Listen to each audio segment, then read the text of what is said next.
Alright. Special features, just come along and have a chat with me, some tea, and maybe we might have a little fun.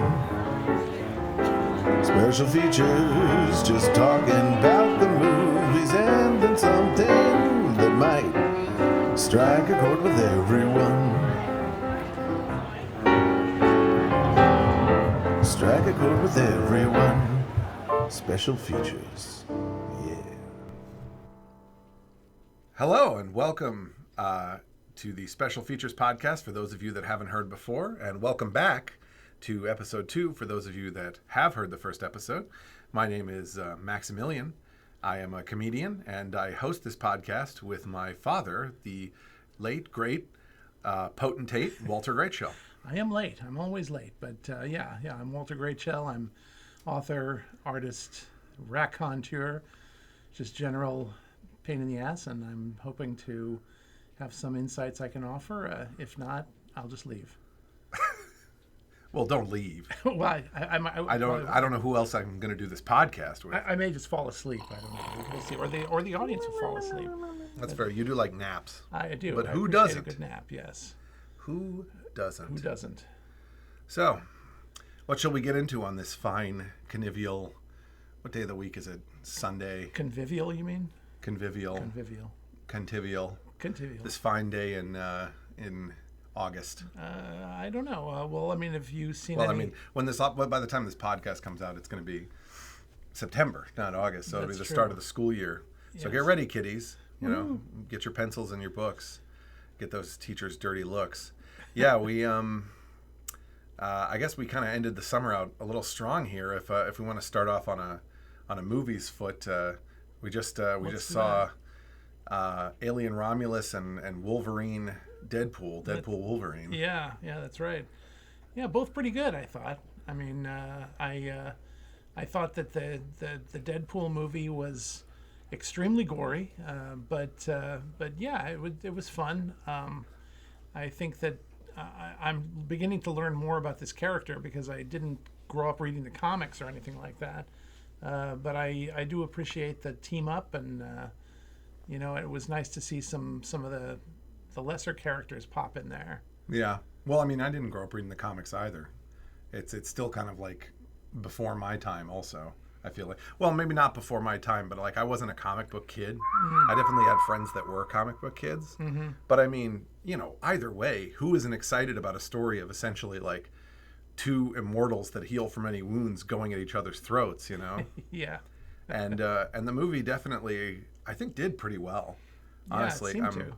I enjoyed it. I didn't enjoy it as much as the first Deadpool. No. Just because I felt like the first Deadpool was such a fresh, fun idea, and Ryan Reynolds was like, the idea was really new to the game, so it was exciting to see it, and it was really tight and like perfectly executed. Yeah, and from what I understand, it took him over a decade to finally get that movie made, so he had a lot of time to think about it. Whereas I feel like obviously if you're making the third movie in a series, it's not going to be quite as in depth as the first one, but it was still good. I mean, for a summer popcorn movie, yeah, it was good. Yeah. No, it was a lot of fun. Yeah. It's also nice to see Hugh Jackman reprise his role as Wolverine again. Yeah. Because he's always been the favorite Wolverine, obviously. Absolutely. And I have to say I was not a huge fan. I mean, I know that Logan got a lot of positive feedback. I thought that movie was a little bit grim. So it was kind of nice to see him in something that was a little bit funnier, especially since when he was introduced in the original X-Men movie, I thought that he was a lot funnier, and the situations between him and the other X-Men were kind of played for laughs. Yeah. Well, yeah, I mean, this was better than Logan. Yeah. Logan was very depressing and not super interesting. I mean, I don't want to crap on Logan for any Logan fans out there. I know that Wolverine is supposed to have like a sad character arc, and there are supposed to be like melancholy things going on with his character. Mm-hmm. I just, I was open to the idea of like a dark Wolverine movie, like he's traveling around the wasteland with Professor X, and I didn't really feel like Logan delivered in that way. Yeah, like that's the only problem I had with Logan, is like in a way it wasn't dark enough. Right. Although, not to give any spoilers, he does die at the end. Yeah, and that was dark, but like he dies in a way that's not super memorable. Yeah, and I felt like that whole thing with X-23 and her returning in this movie. I mean, she was definitely more memorable in this movie than she was in Logan, but like, I don't know. I just, sometimes it feels like with these movies that they're just kind of like taking a handful of characters and not really thinking about what they're doing. Mm-hmm. Like, obviously, like the appearance of like, spoiler alert, by the way, the appearance of characters like, Blade. Yeah, I actually loved that the Blade appearance. That really made me laugh. Yeah. Well, especially because Wesley Snipes is like, he's one of those guys that just looks like he never ages. Yeah, yeah. Well, and I don't think I even understood that was part of the Marvel universe. The Marvel universe, yeah. Yeah. So that was good. And everybody loved Gambit too. And I know you didn't know who Gambit was. Yeah, I'd never heard of that character. But Channing Tatum. Oh, he was always great. bringing it. Of always course. bringing it with Channing Tatum. As heck, shot out of my daddy's dick ready. Yeah, I just saw Channing Tatum did one of the Criterion Closet episodes where they choose movies out of the Criterion Closet, and he was there with Zoe Kravitz, who I guess he's with. I mean, that's his. I think they're married or something. He's with Lenny Kravitz's daughter. Yeah. So that was kind of good. They had good chemistry in that closet. Good closet chemistry. Good closet chemistry, exactly. Good chemistry in the closet. Yeah, but hey, boy, you got good closet chemistry. You know what I'm saying? Right. Ooh. Get in that closet. That's where you got the best chemistry. Right. They could just stay in that closet. Yeah. Oh, whoa. Let's not. Let's be careful about what we're saying there. Right. We don't think Channing Tatum is in the closet. No, of course not. He's a very manly man. Yes. I don't know. Very manly. I'm bad. Now it sounds like you might be in the closet. Yeah, exactly. Channing Tatum is a juicy. I mean, as it is, Ryan Reynolds in that movie already makes a joke about him being delicious. Yeah, that's true. He's like, who's this succulent reminder of my inadequacies? Right. And then Channing Tatum is just like, all from New Orleans, y'all. Right. I have to say, one of the things I really love about Channing Tatum was his appearance in This Is the End, when he, plays the slave boy toy of Danny McBride. It's Channing Tatum. I thought that was Channing Tatum, dude. What the fuck? But that's what I'm saying. Like the man has, balls. Yes. I feel like, especially if you're like some kind of person who's famous for being like kind of like a muscular hot guy or tough guy, it really shows character if you can make fun of yourself on screen. Absolutely. I have endless respect for that. I remember that's something I also thought there was an episode of SNL that was hosted by The Rock. Yeah. And I also, we really liked The Rock as well. Yeah. And I remember he did a skit that I thought was very gutsy that I think a lot of people were really put off by, which was he like pretended to be a scientist that invented a child molesting robot. Yeah, I remember that. Yeah, and it was like he was a villain. He was like he was like a super villain. Yeah. But I was like, what a sketchy position to put yourself in. Yeah. And like kudos to that, Yeah. I mean, that's really putting everything on the line for like comedy, for performance, like. Yeah.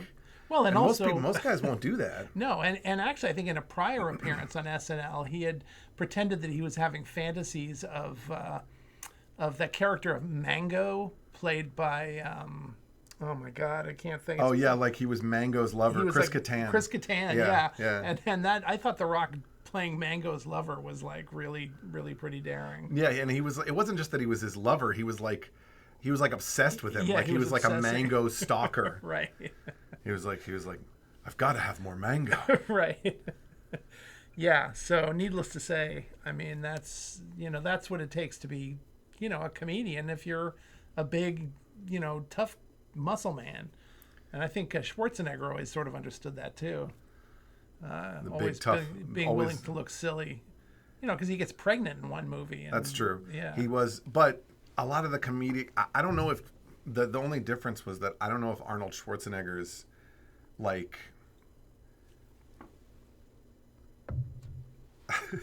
for all of those of you who just heard that was my dad drinking some watermelon Poland seltzer and putting it back on the table. How was it? It was delicious. Was it refreshing? Perfectly delicious. Fantastic. Yes, it was refreshing. Anyway, I was about to say no, it's okay.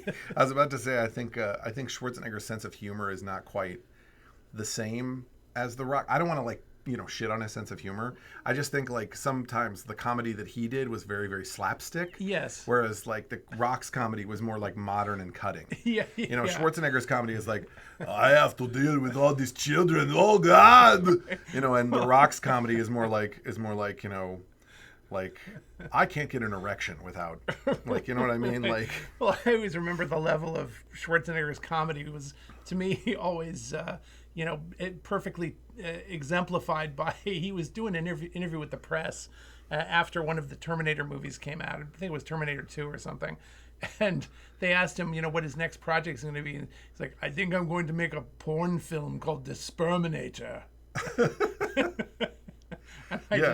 He's still, I mean, I don't know if he does at this point, but like, I think he does. He has like a TikTok account and he still does like social media with that kind of humor. Yeah. Like that's his taste, I'm sure. Also, he's done a lot of videos with like this tank he bought. He bought a tank. Wow. And he's like drives it around. Yeah. And then he's like, and sometimes he'll do like health videos, like where he shows like, like I always drink sour cherry juice with my protein powder. It's a very good combination.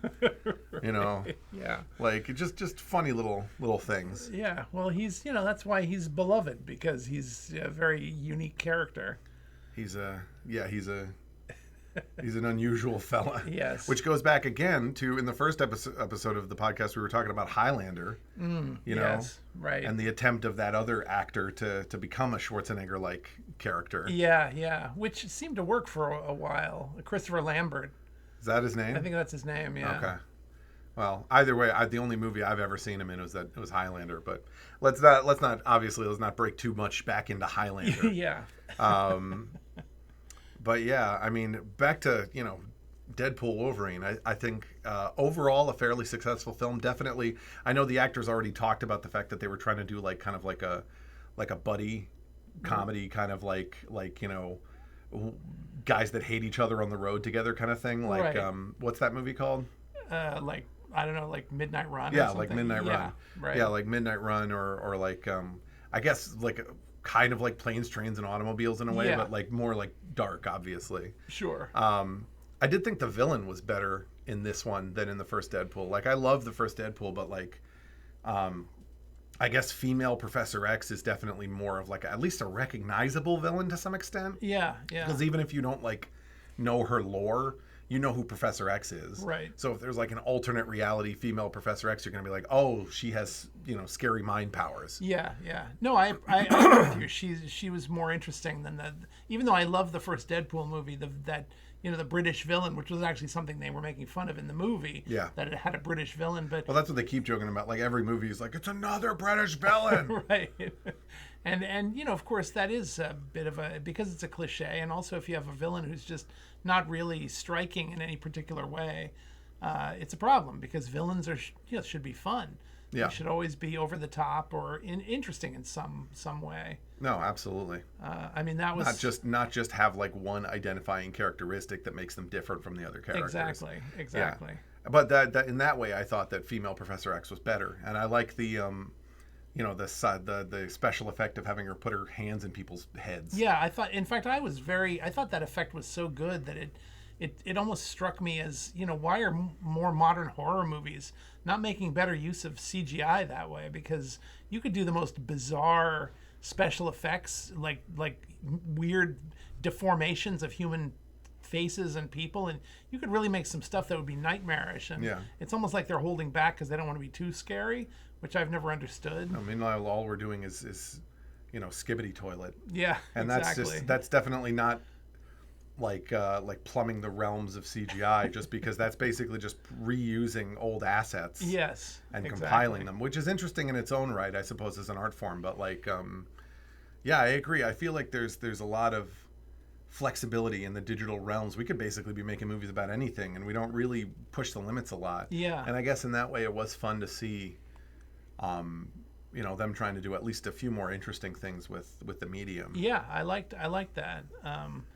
I mean, frankly, I kind of wish they had done more with that in the new Alien movie. Alien Romulus. I thought that was in a way, they didn't really go as far and as crazy with the the flesh, the bodily horror effects that they certainly could have. Absolutely. And there was a lot of gore in that movie, but it did not really go to the crazy heights that I would have liked to see. Well, and even in that movie, you can even tell that, like, even practical effects have advanced more now than they used to be. Absolutely. Because, I think that movie used a lot more practical effects than, like, the other new Alien movies. Yes. Like Prometheus and that other movie. Like, they relied largely on digital effects. Right. And the new Alien movie, Romulus, tries to go back and, plumb some of the stuff from, like, the original Alien movies. Yeah, although I will say that the primary villain in the movie, if you could say this is the primary villain, is a digital effect. Yes.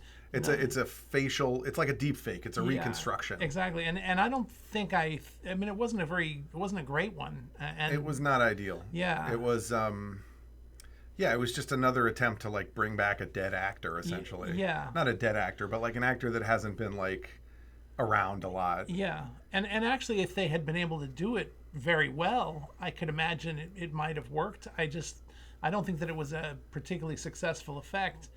But, obviously, everyone's just doing their best. You know, I don't want to... And if we're focusing on what's good about Alien Romulus, it definitely, I think, had, like, a better idea of what direction to go in with the Alien franchise than, like, those other Ridley Scott movies. Because this one wasn't directed by Ridley Scott. Right. Than, like, Prometheus or the other ones. Like, it had a better idea of, like, that world. Yeah. And what to do with it. Yeah. And I definitely think the first part of the movie, like the first, like, quarter to half of the movie was really interesting. I agree. And in fact, I feel like the setting was incredibly well done. Like, really evoked the world of Alien that we know, Yes. the interiors of spaceships, the interiors of, of rooms. And I thought that all just, it almost felt to me like taking a tour through a museum of alien props. Yeah. And but not in a kind of boring derivative way. I thought it seemed very interesting. But the issue that I sort of had was that I didn't think the cast, with the exception of, like, this one character who played an android. The android guy? Yeah, he was very good. But I thought that some of the others were just sort of, I didn't really feel like I got to know them. Yeah. And I kind of felt like it was a bunch of college students kind of let loose in this alien set, which was very good, but at the same time, I wanted them to have more to say and do that was interesting. Yeah. Not to crap on those actors. No. Obviously, it was like, their direction, their environment, everything about the situation is what led to the environment that was created. Yeah. But, we were discussing that about how, like, the actors are supposed to be like these kids on a planet where, like, everybody's dying and they're like these hardened miners. So they should be, like, maybe a little bit tougher than they come off in the movie. Yeah. Maybe a little bit more, like, hardened by life, a little more broken. Yeah. And they seemed a little too, like, clean and joyful. Yeah, and a little fragile. Like, the situation when it appears, it immediately causes them to lose it. And it almost seems like people who are living this kind of a brutal life, that they're essentially doomed, and doomed by the work they do and by illnesses related to that work and by the oppression of this corporate entity, this the Weyland-Yutani Corporation. It seems like their life is so harsh that an alien, it would not be the worst thing they've ever encountered. Like, they would they would have ideas, the things they could do or something. Yeah. No, absolutely. And we're not saying, like, I feel like there's going to be a lot of people who, if they heard this, would be like, oh, like, as if you've ever had to come face to face with a xenomorph before. Right. You'd be shitting your pants. But it's like, it's like, yeah, but we also, didn't grow up in, like, sub-Saharan Africa where they were, like, cutting our kids' heads off every other day. Right. Exactly. We didn't have to struggle all our lives and have been hardened by life. Right. Not to mention the fact that, like, I still think under the circumstances, if we were in that situation, it would be terrifying. But I still think even a regular person would try to, like, be logical about everything. Right. You know what I mean? Right. Yeah. Okay, dealing with a bunch of face huggers and whatnot is horrifying. But if you... it's not as if you can have 10 face huggers attack you at the same time. Only one can. And so, as long as you can fend one off at a time, because, the way they attack you is by essentially,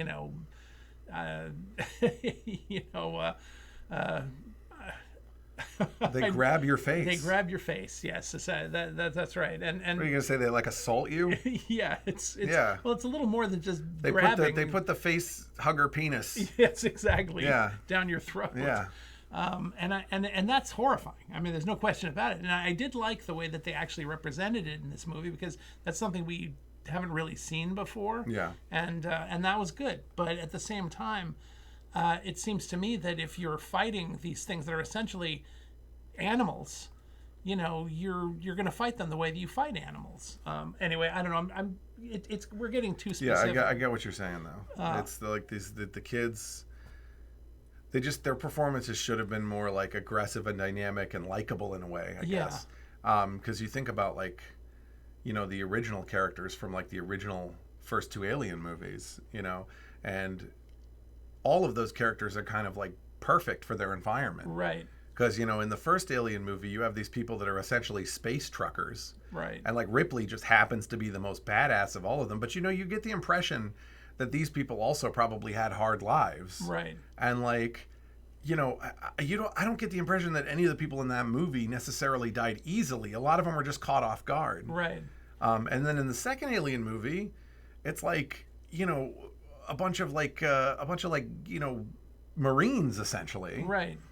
And they put up a fight, but they also like freak out and get killed. Like, you know what I mean? Right. Like, but when I think about the scene, I guess this is the scene that I was thinking of when I was watching this Romulus movie, was that scene in the Aliens when Ripley and the little girl are in the medical bay, and the bad guy, played by Paul Reiser, releases a couple of the facehuggers, and the facehuggers are chasing after them. And when the soldiers notice that this is happening, they don't like start freaking out. They immediately smash through the window and they jump into this room where the facehuggers are. Try to kill and the they try to facehuggers. kill the facehuggers. And it seems to me that if you were any kind of person who's working difficult jobs in space, you're going to be used to the idea of there being aliens, for one thing. I mean, maybe not aliens as frightening, but you would be used to strange things. Yeah. And you wouldn't necessarily flee if you feel like you're being attacked by what is essentially a hostile little animal. Yeah. You would fight it and try to kill it. Yeah, absolutely. I mean, and because if you freak out, you'll probably get killed. Yeah, exactly. I mean, and that is why people get in the wild, in interactions with wild animals. A lot of the time, people get killed by wild animals because they were like foolish, or they freaked out, or like, they didn't do what was necessary in the situation. Right. Which is not to say that, if somebody got killed by a bear, they could have like, oh, that stupid idiot didn't do that. He didn't follow the bear protocol and he got killed. Right. Like, obviously, there are people that get killed by wild animals who, like, there's nothing you can do. Right. But, like, you just got to think about it from a logical perspective. If you're somebody who's in a situation that, like, is the kind of situation you deal with all the time, if, like, you're a soldier and you're in an environment where there's, like, wild animals attacking your fellow soldiers, Hoorah! You're going to attack those animals. Right. Well, and if you're some kind of person who's attempting to, essentially, plunder a derelict spaceship, it seems to, and you're doing it because otherwise you're going to be a slave. Yeah, It and you're seems like to a me- hardened miner. Yeah, you would do anything. I mean, just to try to fix your situation. Yeah. And I'm aware that the girl in the movie, the main girl, like, was only about to be transferred to mining duty and wasn't currently doing it. Right. But that still makes no difference in my mind, because they're still all living a hard life in this, like, Weyland-Yutani community on some planetoid in the middle of God knows where. Right. So life's going to be hard. Yeah. You know? I don't know. Anyway. Maybe I'm overthinking it. I think we're overthinking. But regardless, the reason we're talking about these movies today, about, Deadpool, Wolverine, and Alien Romulus, is in this culture that we live in now of, like, nostalgia. We were thinking a lot about, the movies and the properties that have... will you stop moving stuff on the table? Sorry. Stop it! You demon! You beast! we're talking we're talking about how these like nostalgic properties, how certain movies and television shows and things have affected our lives and our upbringing. And I was talking about how important the original Star Wars series was to my dad, and by kind of default, like me growing up, how important the Lord of the Rings was to me, because that came out for me around the same time in my life that Star Wars came out for my dad. Right. You know, and obviously like the Alien series is also a big nostalgia thing for some people, and so are like many different comic book concepts and franchises. Yeah. Well, I mean, it's funny because speaking of Alien and Star Wars, I always remember the story that when Star Wars came out, Ridley Scott, apparently he had just made the movie, his first movie, The Duelists. You have insulted me. About I these demand an apology. you know, guys in the, you know, in the 18th century or something, and apparently he and his producer of The Duelists went to see Star Wars, and they were sitting in the theater, and when the movie let up, Ridley Scott turned to his producer and said, "I have no idea what we've been up to," you know, essentially, because he suddenly realized that the possibilities, you know, and he was very excited to do a science fiction film, and of course the next film that he made was Alien, the original Alien, and it was a great movie, and came out in '79, I think. Yeah. And I remember when I saw Alien, I went with my best friend and his mother, and we saw the movie, and I immediately really liked it. I mean, I was exhilarated by it, but as we walked out of the theater, as I was saying how much I liked it, I suddenly realized that neither of them liked it. I mean, they were like, well, I don't know, and I think they were put off by the horror of it, by the gore of it, maybe. But I feel like whenever something is like explosive and exciting and new, I mean, usually those kind of things push some kind of boundary for people. Yeah. And there's always like a collection of people that absolutely love them, and then, you know, the stragglers that don't. Sure, absolutely. I mean, obvious, but I saw it in a packed theater, and the audience really seemed to like it, and so I was a little bit surprised that my friend and his mother didn't care for it. Yeah. And it kind of that was repeated not long after when the movie Apocalypse Now came out, and I saw that, and again I loved that movie. I mean, from beginning to the end, that movie just blew my mind. And but as I got up and was walking out of the theater, I remember I was walking down the rows of seats, and there was this. I was just probably 20 years old, 19 years old, something like that. I was a boy. Just a boy. Just a boy, a wee boy, and no older than just a glint in Daddy's eye. Anyway, I was passing by this older couple, and they were probably the age I am now, you know, 60-ish. And I overheard the old guy say to his wife, "Well, that movie wasn't worth 10 cents." and I was just thinking, man, how could you sit through Apocalypse Now and that's the thing you think of, you know? Well, that movie wasn't worth a dime and a half an hour Asian massage. Yeah, exactly. Yeah, but you know, some people are always. Yeah. There's always going to be some people who are a little bit clueless. Well, or maybe that's just their take on it. I mean, you know, I don't know what he didn't like about it. I didn't talk to him about it. I mean, and in all fairness, I mean, like, you know, everybody's entitled to their own opinion. Yeah. And everybody has had different experiences. So, of course, maybe he had some perfectly valid reason for not liking it, but regardless, it seems a little closed off to the idea of the film. Yeah. Although, you know, come to think of it, I really have no right to say anything, because I remember, like, right around that same time, I think the movie E.T. came out, or maybe a couple of years later. And Extra I remember, titties. Extra titties, phone home. No, I saw that movie in a mall cinema, and I had really high expectations because I had loved Steven Spielberg's previous movie, which was Close Encounters of the Third Kind, I think. And but then when I saw E.T., I really hated that movie. I did not like E.T. because it seemed incredibly sappy and sentimental. E.T. scared the absolute bedoobies out of me. Yeah, I remember as a that. child. Yeah. E.T. and like a terrible Disney movie called oh God, what was it called? Was that Disney? Yeah. You know what movie I'm talking about? Star Kid. Star Kid. Yes. That and a not well-known movie called Star Kid absolutely terrified me because the practical effects in both of them I found very alarming. Yeah. I found E.T.'s just general body shape was just very alarming, like his elongating neck. Yeah. I don't know. I just, something about him feels like parasitic, I guess. He is a scary looking creature if you think about it that way. I mean, I saw By the him way, as if you hear a dog barking in the background, that is a beautiful Burmese mountain dog that is owned by my fiance named Wesley. He's a lovely Your boy. fiance is named Wesley? No, my fiance is named Gwen, but he's named Wesley, Yes. and he's just very upset because we're in a closed room right now, and he wants to come in here and mess things up. Yes. So you'll be hearing the commentary from Wesley from time to time. Yeah, valid points all. Anyway, so yeah, I really. Oh, there's Wesley. So I have no right to complain about somebody disliking a movie I like because I've disliked E.T., which I think everyone else in the world was charmed by. I don't know how though. That puppet is so terrifying, and it's like you said. I think maybe like they built the animatronics first and then just tried to like craft the puppet around it. Yeah, maybe. But like that is a terrifying puppet It in is my mind. It's a creepy Those puppet. big eyes, like I don't know who could see that and be like, oh, that's just adorable. Yeah.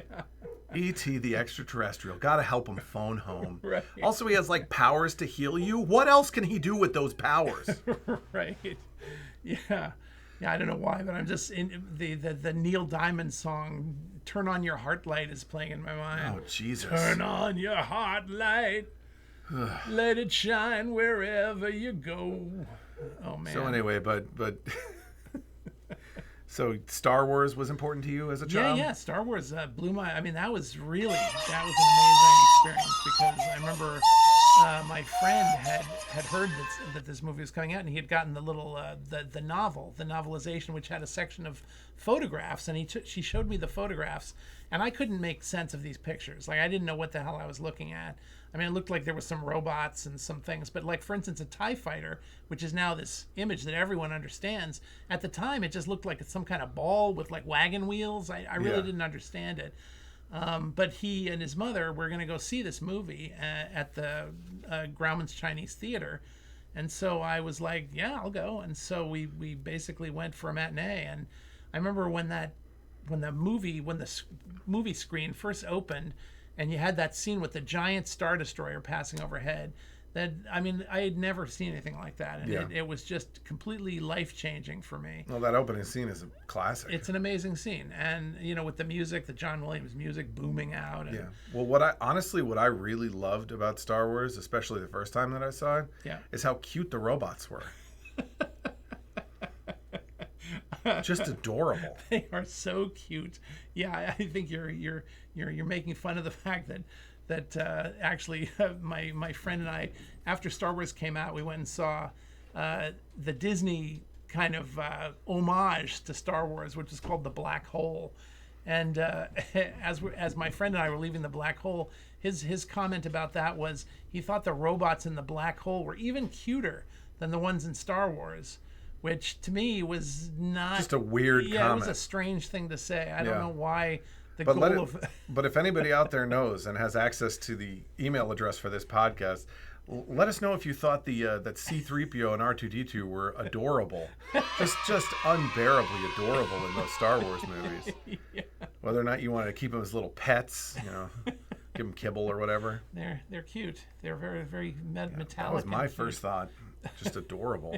No, my first thought was whoever's wearing that C-3PO suit must be dying. Yeah.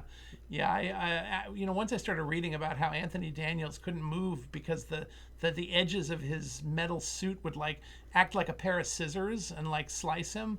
I thought, man, that's dedication. Yeah. Not to mention it being a full body metal suit in the desert. Yeah, exactly. Like, ugh. Yeah, walking around Tunisia, wearing a giant pair of scissors. I don't know if people make the same kind of sacrifices for movies today that they used to, but I'll tell you, like, people used to make some sacrifices for movies. They did. Like, and if you ever are curious about like you want to hear about like real sacrifices for movies, you should look into what happened to like pretty much all the actors on The Wizard of Oz. Oh yeah, Like yeah. some bad stuff. So like it's like Running through a blizzard of asbestos. yeah, exactly. Yeah. Toxic silver paint. Yeah, exactly. Like just all kinds of wacky goodness.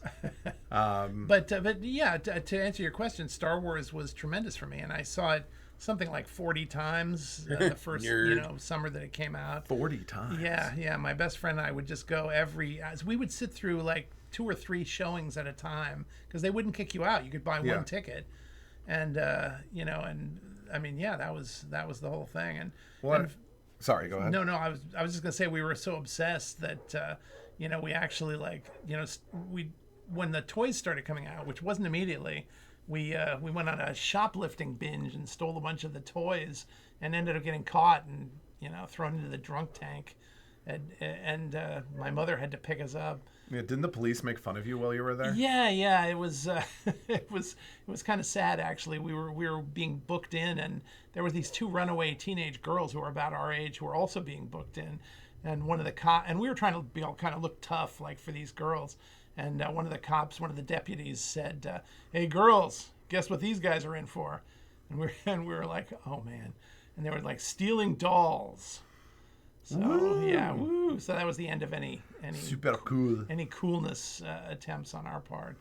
Yeah, but that was like the nadir of my Star Wars experience was getting arrested. Getting for arrested for action Star figures. Wars. Yeah. Well, I can't say that. When Lord of the Rings came out, I was that into it, but I definitely think we saw those movies a few times. I do remember having like visceral emotional reactions to those movies like early on. Yeah. And then growing up with those movies. I think I started seeing Lord of the Rings movies though when I was a lot younger than when you started seeing Star Wars. How old were you? I forget. Oh God, I was probably like in elementary school. Oh yeah. Like, well, in that case, yeah. So like I think it took me a few years to like fully appreciate them, but I was still raised with them and they were still like important to who I am. Yeah. Like I know a lot more about Lord of the Rings than I know about Star Wars, and like I remember a lot more lines and stuff from Lord of the Rings. Yeah. And I mean to this day, if I watch the 3rd movie, it still moves me to tears every time, though. Even though like every one of the multiple endings. Yeah. And normally you wouldn't think like 5 different consecutive endings could make you cry individually, but they kind of do. It's funny. I mean, I love those Lord of the Rings movies. In fact, after Star Wars, I never really had that kind of level of impact from a movie until the Lord of the Rings movies came out. But I have to say that when that final movie ended, I was slightly disappointed because it didn't end like the book. Yeah, exactly. I had read the book a number of times, and my favorite part of the entire trilogy was the end of the 3rd book, which is called The Scouring of the Shire.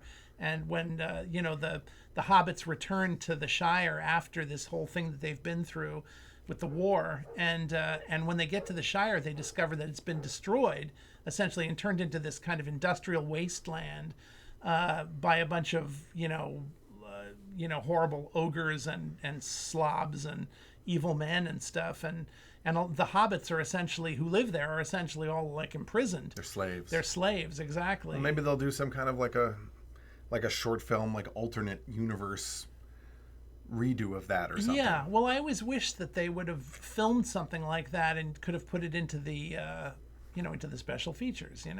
Either way.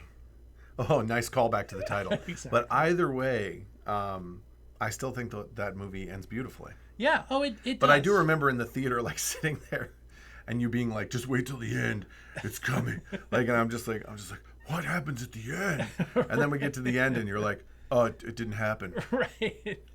Sorry. Yeah. It was a bit of a letdown because again, that was always my favorite part of the books was the Scouring of the Shire. Meanwhile, I'm just weeping that Frodo is gone. Yeah.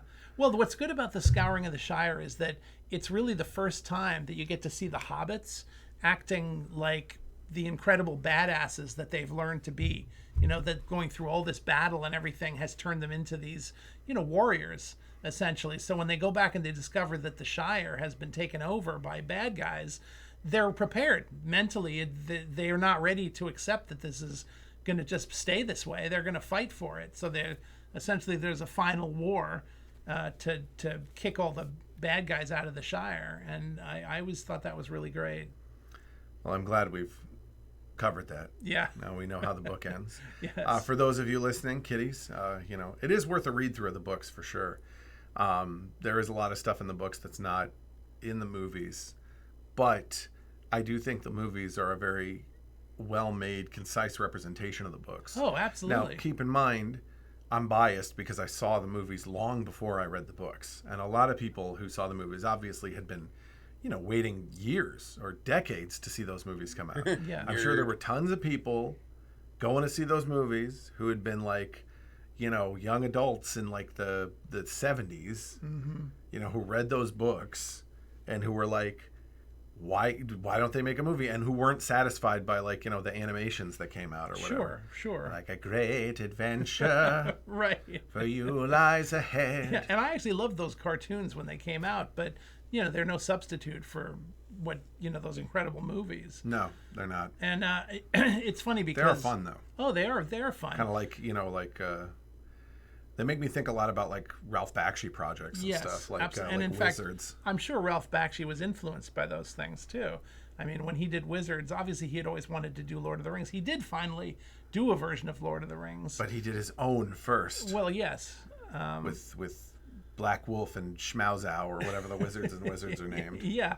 No, I Avatar. Really, Avatar. Avatar. Yeah, I like the movie Wizards actually. Yeah. But little off the beaten track. But if you haven't seen Ralph Bakshi's animation Wizards, I highly recommend going out and looking for it. Don't expect it to be a conventional animation in any way, shape, or form. It's very stylized. Yeah. It's a Ralph Bakshi cartoon, and if anybody knows who Ralph Bakshi is, but they might not. They might not. That's in all fact, I'm saying. They probably won't. But he's an interesting cartoonist, and I really have always been a fan of Wizards. In fact, it's interesting because Wizards came out just a few months before the original Star Wars in 1977. So me and my friend went to see Wizards first. And Wizards actually has a small role in it, a voice role for Mark Hamill. He plays like this fairy king. And it's funny because if Wizards had come out just a few months later, like after Star Wars, probably would have gotten a much larger audience because they could have advertised it as having Mark Hamill in it, Luke Skywalker. But because it came out before Star Wars, they couldn't capitalize on that. And so Wizards, I don't think, did any particular amazing business. It failed. Yeah, I mean, I don't know that it failed. Who played Weehawk? Weehawk, I think it was his last name is Romanus. He's a regular voice actor. Okay. For, It doesn't for matter. Bakshi. It doesn't matter that much. Yeah. But yeah, keep an eye out for the characters Weehawk and Necron 99. Yes, exactly. Anyway, if you guys like dark fantasy, I know there's been a lot of talk on social media recently of dark fantasy movies, and Wizards is 100% dark fantasy. Oh, yeah. So if that's the kind of thing you're looking for right now, I know a lot of people are recommending stuff like Dark Crystal and Labyrinth. Burn those movies, watch Wizards, and whatever else. I mean, there's other good dark fantasy stuff out there. I just don't remember it off the top of my head right now. Sure. But yeah, I mean, Wizards, I never forgot. I mean, I saw it and it immediately stuck with your me. world. And, to this day, it's one of my fonder memories. The two greatest movies of all time, Wizards and Wishmaster. I'm just kidding. I'm not sure I've even seen Wishmaster. I've seen clips of it. It looks kind of cheesy, but Okay. who am I to judge a movie I haven't seen? Yeah, no, we shouldn't be judging movies we haven't seen. It does look like one of the goofier, like 80s, like cheaply made dark fantasy type movies, though. Yeah. Richard It's Romanus, about by an the evil way. genie. Yeah. Richard Romanus? Yeah, plays Weehawk in Wizards. Okay, awesome. I'm yeah. glad we got to the bottom of that. Yeah. I know everybody in the listening to this podcast was like waiting with bated breath, like, That's right. but they didn't say who played Weehawk. That's right. Who played? I've got to know who played Weehawk. Weehawk is the toughest badass elf ever. So that's a. He is. He's kind of a got good Legolas character. vibes. He does. He totally is a Legolas-esque elf. But actually, speaking of Lord of the Rings again, I was talking about those endings of the third movie making me weepy, and like I'm just thinking about like one in particular, the one where Aragorn is like about to lead the army into Mordor. Mm-hmm. Well, not lead them in, but like all the orcs are about to come out of the Black Gate, Right. And he like turns around with like that angelic face after he sees like this army of death coming at them. Right. And he's like, Frodo. And suddenly, like, my heart just leaves my chest. Yeah, it's a beautiful Just like, moment. just like, Frodo! I love you, Frodo! Yeah, well, it's funny because I think all the way back in the 60s, there was like kind of a cult following about, those Lord of the Rings books. And there was like a lot of things like people wearing little buttons and stuff that said, Frodo lives and stuff like that.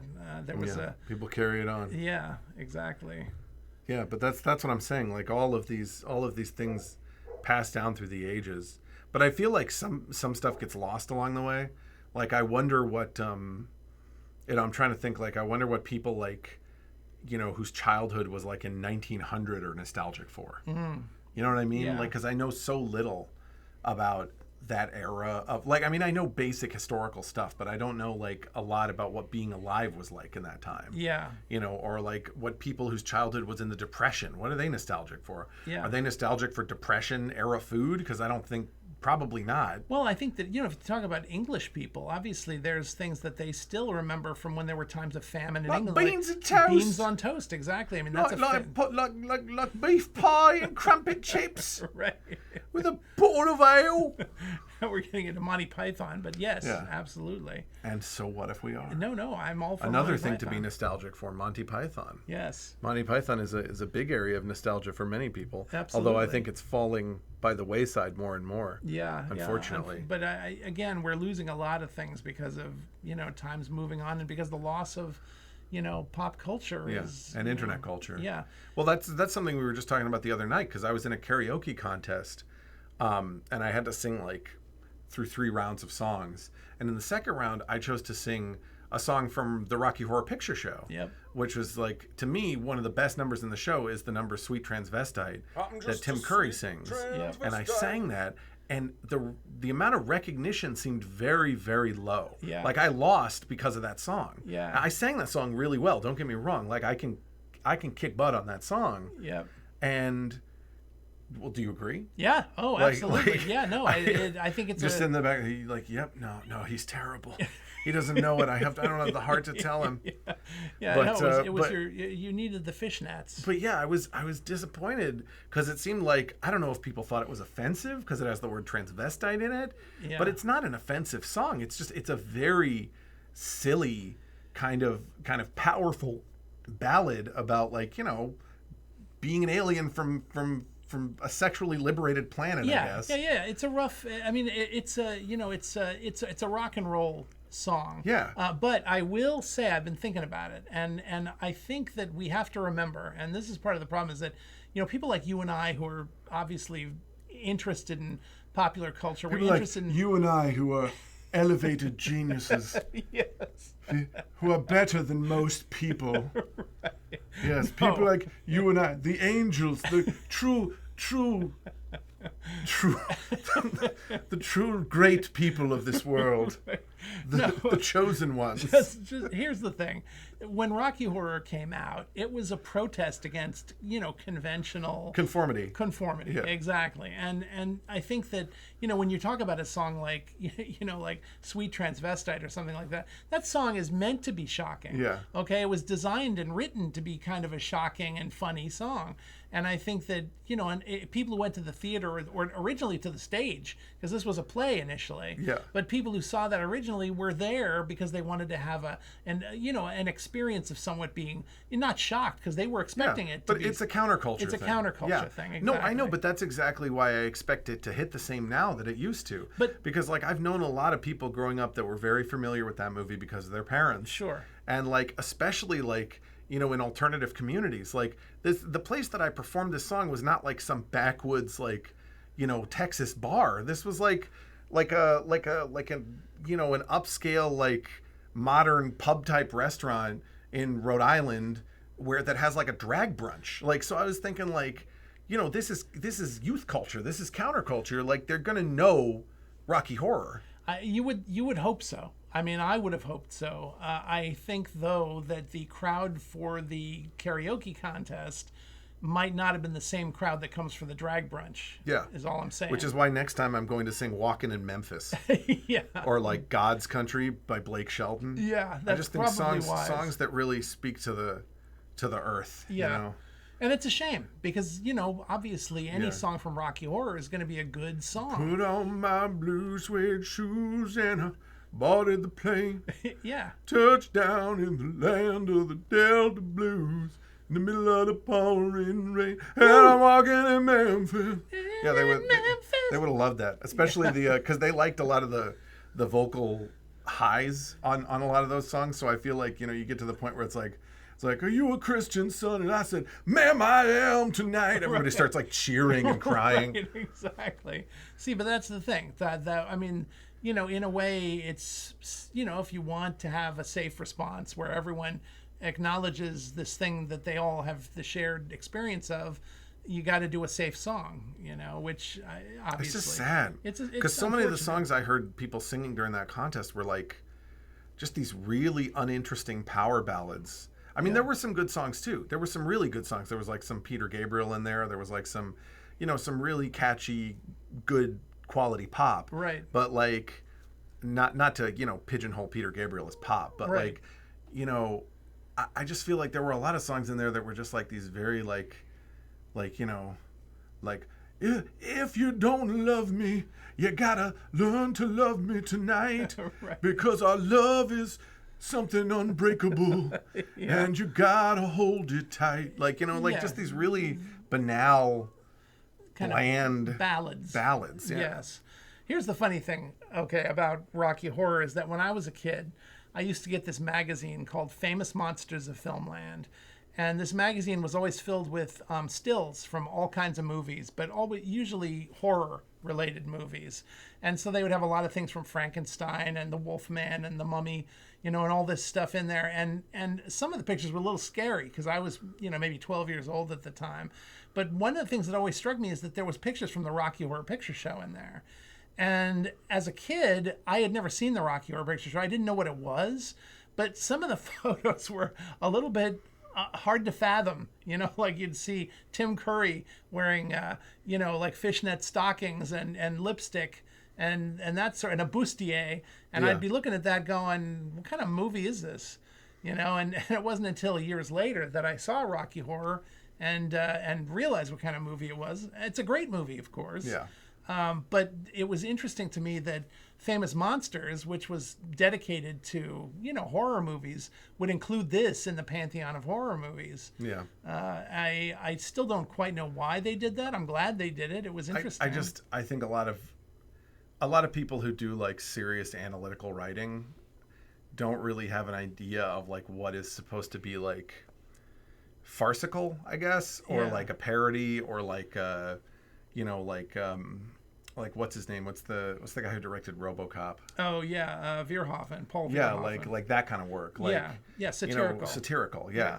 Like I don't think people realize that, and I mean that's what Rocky Horror was written as. It was written as like a kind of a parody. Yeah. Kind of an homage parody to like, be horror essentially. Right, but the thing is the guy who published Famous Monsters of Filmland, his name was Forrest J. Ackerman. And he had a famous mansion in Hollywood that was just filled with movie memorabilia. And this guy knew everybody in Hollywood. He was like the biggest movie fan, as well as the owner of this magazine. And so I think he understood what Rocky Horror was, if anybody did. And I think he must have been attempting to include it. Yeah, bring it into the realm of beloved franchises. Yeah. Not franchises, well, not but beloved properties. Yeah. I mean, especially since a lot of the movies that he was featuring in his magazine were things that were kind of more obscure or more culty, niche. Like he would have a lot of pictures from Godzilla movies and things like that. And this was before Godzilla had become quite the phenomenon that it is now. And it was Godzilla movies were these little black and white things that aired on television. Yeah. And the only place I ever saw stills from Godzilla was in Famous Monsters of Filmland, which is one reason why I liked the magazine, because I was a Godzilla fan. But yeah, Rocky Horror. You think Meatloaf could have played Godzilla? He would have been perfect. From the day he was born, he could shoot radioactive beams out of his mouth. I don't He think that was the thorn in Tokyo's side. No. I'm trying to come up with a Meatloaf song I can twist into a Godzilla song. Bat out of hell? Yeah, yeah, Yeah, I don't think there's a good way to do this off the cuff like this. yeah. I'm just thinking about baby Godzilla now. Oh yeah, Minya. Yeah. Like, Yeah, I was thinking recently that the baby Godzilla, he looks a lot like the Cake Boss. yes, he does. He does Yeah. look like Cake Boss. If you're listening, Cake Boss, watch Baby Godzilla. Right, and this is, by the way, Cake Boss, this is purely an affectionate comparison because I have nothing but love for Baby Godzilla Yes. and for Cake Boss. But when you make cakes, please try to limit the amount of artificial parts in them. You know, like wooden planks and stuff to hold your cakes up, or That's true. big hunks of Rice Krispie treat and fondant. Like, you know, just try to stick to mostly real cake. Yeah, I like Anyway, it that's better my that way. that's my only criticism of Cake Boss. That's Because I feel like we can't be too lovey-dovey with Cake Boss. We can't be too forgiving of everyone. We gotta have a light side and a dark side. That's true. There must Gotta have a be balance. There must be limits. Yeah, we don't love or hate anything. Everything just fucking holds the line. Everything rides the line for us. That's right. Even Deadpool Wolverine. Even Deadpool Wolverine. That's right. Oh man, but yeah, I feel like Rocky Horror is like ultimate nostalgia property for sure. Oh yeah. And yeah, for sure. And I guess, you know, we were talking about people in the distant past, what they would feel nostalgic for, but I feel like, you know, everybody had their own nostalgia based on whatever mediums were available to them, you know.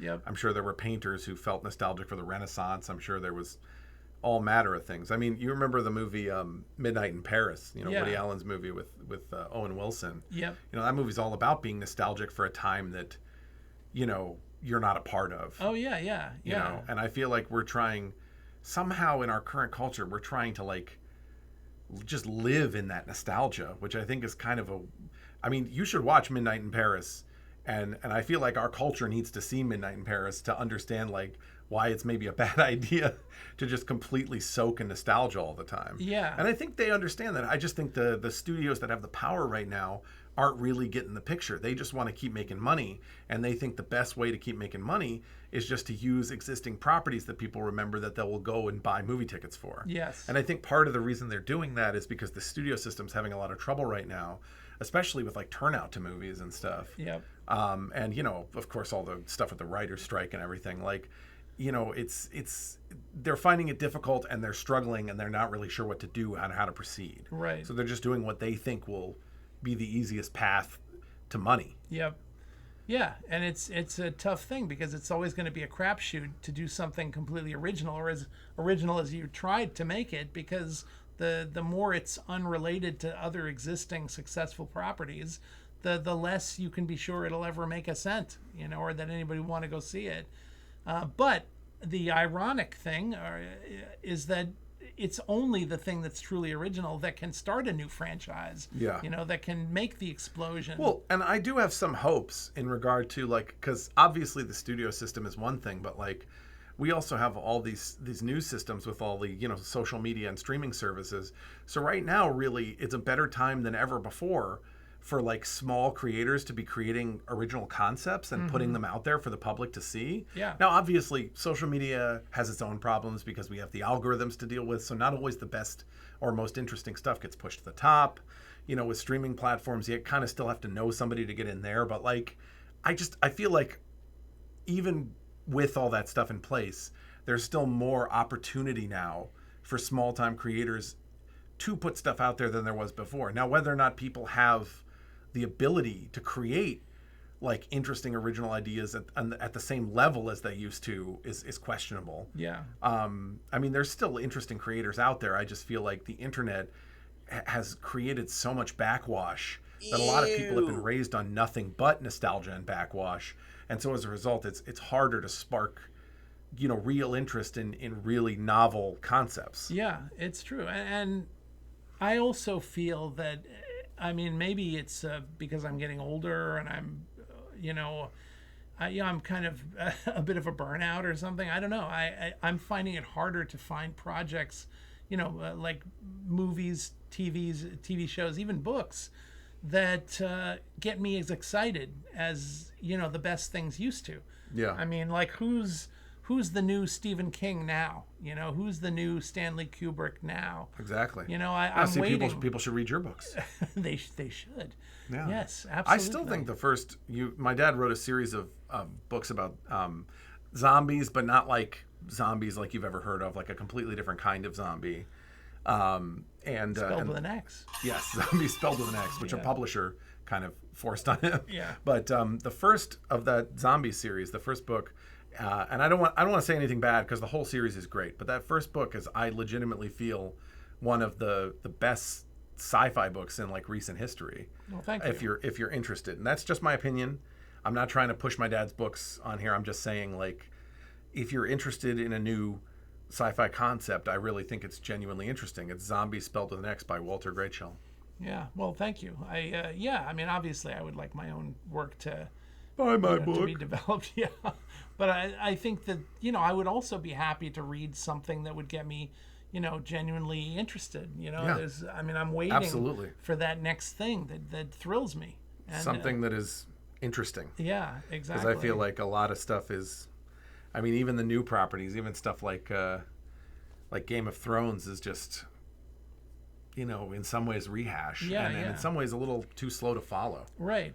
I mean, obviously, we're both fans of, that the Greek guy, Yorgos Lanthimos. You know, his films are interesting. I like his. There's an originality there. Yeah.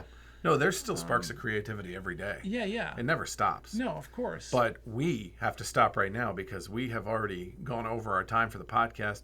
I want to thank everybody for listening Thank to you. this second episode of Special Features. I hope you keep following. Tell your friends.